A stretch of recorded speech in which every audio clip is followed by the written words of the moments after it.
Детский военно-патриотический лагерь «Центр специальной подготовки» проводится на протяжении 2 лет. Цель – военно-спортивная подготовка до призывной молодежи, воспитание дружбы и взаимоотношений между сверстниками. Летние сборы лагеря становятся настоящей школой жизни для молодых ребят.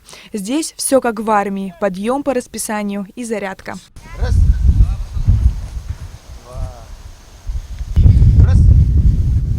два, и еще раз давайте. Раз.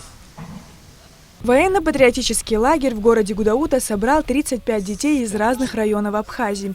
В лагере 6 инструкторов. Командир тактического подразделения НЕРС Денис Шашура рассказал о целях и задачах детского военно-патриотического лагеря. Здесь возраст у нас от 10 лет и до 17. Благодаря данным мероприятиям, данным лагерям, они находят новых друзей. Да, у них нету гаджетов, нету средств каких-то моментов.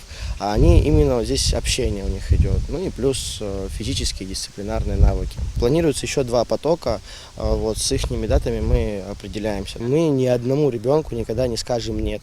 И самое главное, отвечу на самый популярный вопрос, который задают: лагерь у вас платный, он у нас бесплатный, он у нас будет бесплатный всегда. Пребывание в лагере для каждого ребенка – это время получения новых знаний, а также возможность приобрести новых друзей. Дети с большим удовольствием рассказали о том, как проводят время в лагере. Тут много детей, которые приехали с разных концов Абхазии, но в этом лагере мы все объединились и стали братьями. Я в этом лагере очень со многими подружился. Мне очень понравилось, и я думаю, если в следующем году будет еще один поток, я обязательно сюда приеду. Мы тут занимаемся, отжимаемся, подтягиваемся. Каждый день на посту стоим утром, ночью и вечером. Мне очень понравилось в лагере. Тут очень классно, мы развлекаемся, бегаем, и нам дают указания, мы ползаем. Здесь мне очень нравится. Мы встаем утром в 5 или в 6.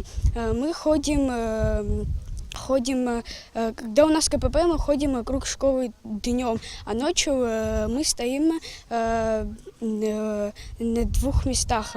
И ночью мы стоим на КПП 2 часа, а днем по 3 часа. Государственный комитет по молодежной политике Республики Абхазия каждый год оказывает помощь в организации подобных мероприятий. В прошлом году в такое же время комитет организовывал детский лагерь общеобразовательный. Было чуть выше 250 человек. Проходил лагерь в пансионате Самшитовая роща. И в этом году решили сделать такой, потому что ребята, которые занимаются военно-патриотическими моментами, знают свое дело. Мы решили начать воспитывать правильно молодежь, чтобы они не боялись тех моментов, которые могут произойти в их жизни. Детский военно-патриотический лагерь завершит свою работу 23 августа. Лагерь готов принять и новых детей. У всех желающих есть еще возможность обратиться к организаторам и пополнить ряды участников лагеря. Сария Гварацхеля, Алексей Баструков, Абхазское телевидение.